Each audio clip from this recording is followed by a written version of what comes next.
The night of the warehouse shooting, police got a 911 call, but it wasn't a plea for help.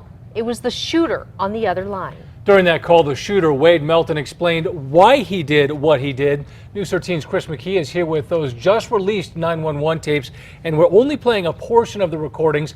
We'd like to warn you this topic is disturbing. Chris? Yeah, Dean and Justin, about 15 minutes of conversation with an APD crisis intervention officer. Melton said he messed up, was hearing voices in his head, and went back and forth on wanting to get help.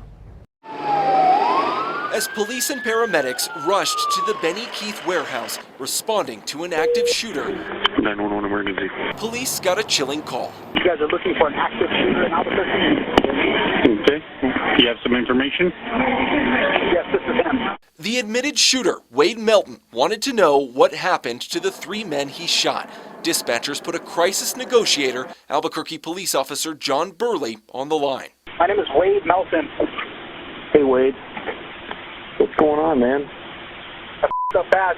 Melton spoke of hearing voices. Since I was 15 years old, I've been hearing voices in my head. When I was 17 years old, I ended up in a psych ward for psychosis and for schizophrenia.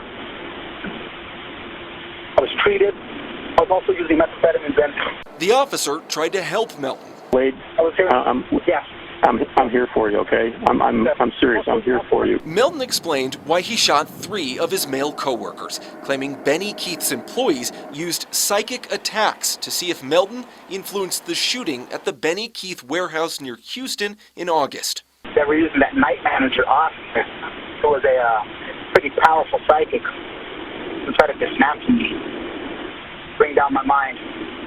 Did a hell of a job. I'm so tormented, dude. Eventually, Melton even expressed remorse for the shooting. I hope they live. I hope they live, dude. Well, I'm glad to hear that. Now, at the end of the recordings, Melton said he'd meet with officers, but that never happened. Melton shot himself near Placitas while he was on the phone with police. Dean? All right, thank you, Chris. UNMH says tonight all 3 of the victims have improved to satisfactory condition. Their identities have not yet been released. We're also learning tonight Melton had more guns and ammo in his car and his home. Police found a loaded high-capacity rifle that was chambered and ready to go, another loaded rifle, and several boxes of ammo in his car.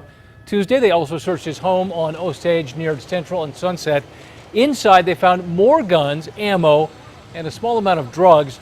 Additionally, state police found a handgun in a remote area in Placitas where Melton killed himself. They say it was the gun used in that workplace shooting.